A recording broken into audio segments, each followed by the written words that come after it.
স্ত্রীকে নিয়ে হাসপাতালেই এখন দিন কাটে জাকারিয়ার।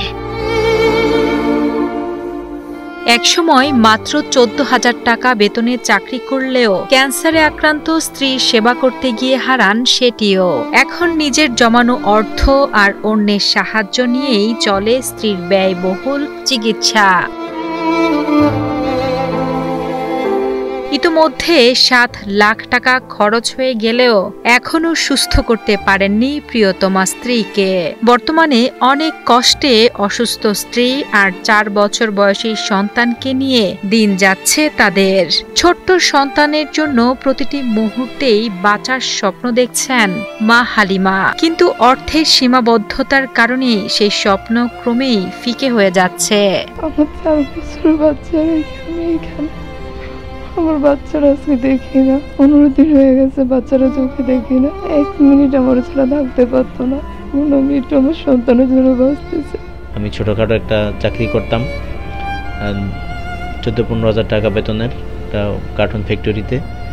তো ওই চাকরিটা ৪-৫ মাস আগে ছেড়ে দিছি আর কি।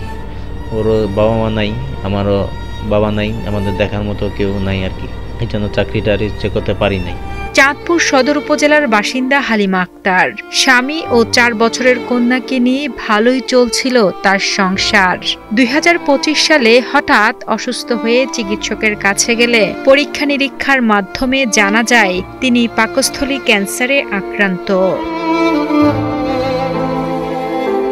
স্বল্প বেতনে কাজ করা স্বামী জাকারিয়ার পক্ষে স্ত্রীর চিকিৎসা চালানো সম্ভব হয়নি।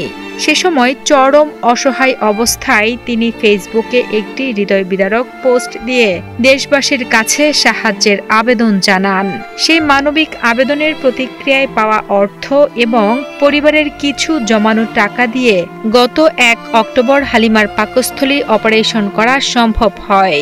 অপারেশনের পর আবার পাকস্থলীতে ১৬টি টিউমার ধরা পড়ে, যা কেটে ফেলা হয়েছে। ৫ মাস আগে হঠাৎ খাবার খেলে বুকে আটকে যেত। সদর হসপিটাল থেকে চিকিৎসা নেই, এটা কোনো কিছুই হয় না। ৪-৫ দিনের মাথায় আমরা ভালো একজন ডাক্তার দেখাই, এন্ডোস্কোপি দিছিল আর কিছু ব্লাড টেস্ট করিয়েছিল। তারপরে ক্যান্সার ডাক্তারের কাছে গেলাম, আর উনি ৪ সাইকেল কেমোথেরাপি, তারপরে সার্জারি, তারপরে ৪ সাইকেল কেমো, তারপরে আবার রেডিওথেরাপি লাগতে পারে। অপারেশনটি সফল হলেও হালিমার লড়াই এখনও শেষ হয়নি। অপারেশনের পরবর্তী প্রয়োজনীয় ওষুধপত্র কেনা এবং আরও ৪ সাইকেল কেমোথেরাপি ও রেডিওথেরাপি দেওয়ার জন্য যে বিপুল অর্থের প্রয়োজন তা স্বামী জাকারিয়ার পক্ষে জোগাড় করা কোনোভাবেই সম্ভব নয়। এই অবস্থায় ছোট্ট সন্তানদের জন্য হলেও বেঁচে থাকতে সরকার সহ দেশের বিত্তবানদের কাছে আর্থিক সহযোগিতার জন্য আবেদন জানান অসহায় হালিমা ও তার স্বামী। আমার জীবনটা বাঁচছে আমার হাজবেন্ডের কারণে। ও না থাকলে আমি বাঁচতে পারতাম না। ও আমার সবকিছু করছে, এই পর্যন্ত সেবা যত্ন সব করতেছে। আমার বাপ নাই, মা নাই, যতটুকু করছে আমার স্বামী করছে। আমার স্বামী আমার এই পর্যন্ত করতেছে।